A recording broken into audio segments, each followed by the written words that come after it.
Most people lose the job in the first 5 minutes of the interview before they even sit down. Today, I'm going to show you how to make a killer first impression that gets you remembered for all the right reasons. These are my 9 interview ideas that actually work because I've seen them work. Hi, I'm Jo.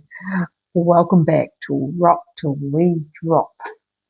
And before we get into the list, here's the most important piece of advice of all. Smile, even if you don't have every skill they're looking for.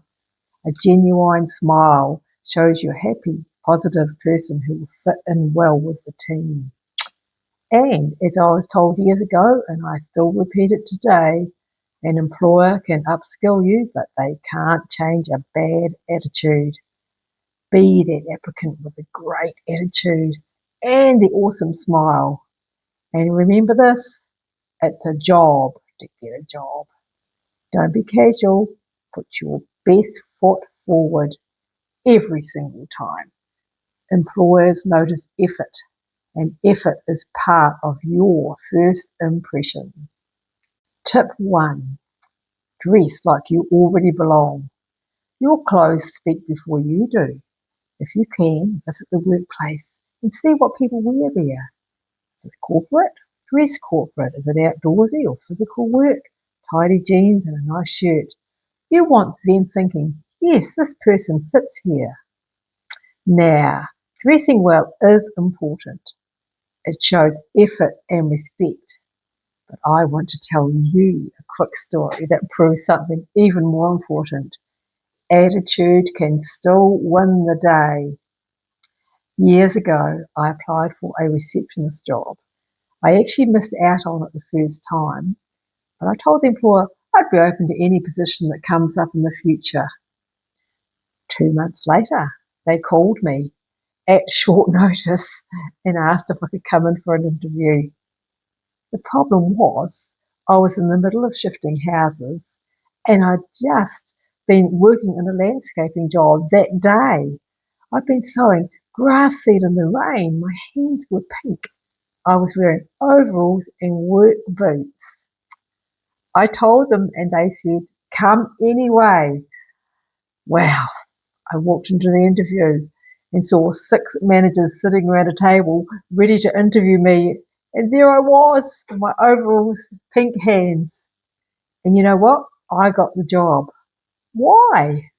Because they'd already seen my enthusiasm, my willingness, and my attitude. They knew they could upskill me, but they couldn't change my attitude. Tip number 2. Be kind to the receptionist. Your interview starts the moment you walk in. Be warm, polite, friendly. They may be asked for their opinion about you. Tip number 3. Greet with confidence. If appropriate, shake hands. Look the interviewer in the eye, and a calm and steady greeting will set the tone for the interview. Tip number 4. Bring a hard copy of your CV and a notebook. This is something most people forget. Take a clean printed copy of your CV with you. You might need to refer to it for dates, responsibilities, or achievements, and having it there shows you're organised. A notebook is also a great touch. If you want to jot down something important during the interview, it shows your professionalism, your preparation, and your genuine interest in the role. These small details make a big impression.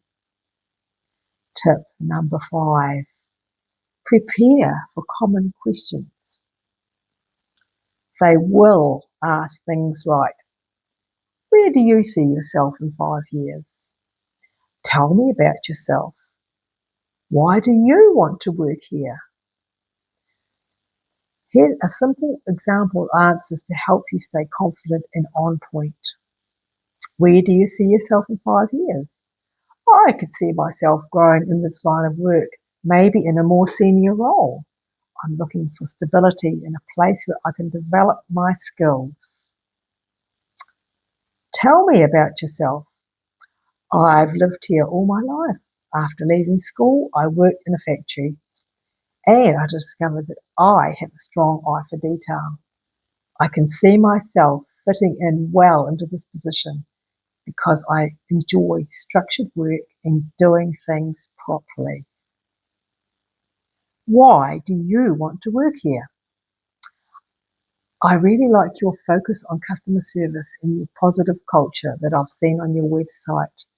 I enjoy helping people, and I can see myself fitting into a team like this. It makes my day to make a customer's day special. Keep your answers relevant, positive, and aligned with the job. Sell yourself. Don't put yourself down. Tip number 6. Use the stop method to answer difficult situations. Stop keeps you structured and stops you rambling. S, the situation. For example, the customer was not happy with the food. T, the task, to look after the customer. O, the options or the obstacles. I had to calm the customer down and quickly make him happy. P, proceed or plan. I offered them a replacement meal, and maybe I could even add in a dessert. Use the stop method when they ask, how do you handle conflict or a difficult situation? Tip number 7. Ask smart questions at the end of the interview. When they ask, do you have any questions? This is your moment to shine. Try, when do you plan to make a decision about this position? Or could you walk me through a typical day in this job? It shows that you're engaged and thinking about the role. You're not just wanting to pick up a pay packet. Tip number 8, send a thank you email. After the interview, send a short message saying how much you enjoyed meeting them and how you could see yourself fitting into their business. Most people don't do this. It makes you stand out. And my last tip, follow up and celebrate. If you haven't heard back in a reasonable time, politely follow up. And when you get the job, bring a cake or morning tea to say thanks. It sets a lovely tone for your new workplace. And in closing, I actually only plan to make these 2 videos about getting a job. But if there's interest in the comments, I'd be happy to create more. Encouraging and mentoring people into work has always been a passion of mine. It's a little different from my usual videos, but if it helps someone out there, then it's worth it. Thanks for joining me today. Ciao for now. Remember this, it's not about how fast you reach your destination. It's about how much you learn and grow on the way. Every step forward is progress, no matter how small. Listen to that again.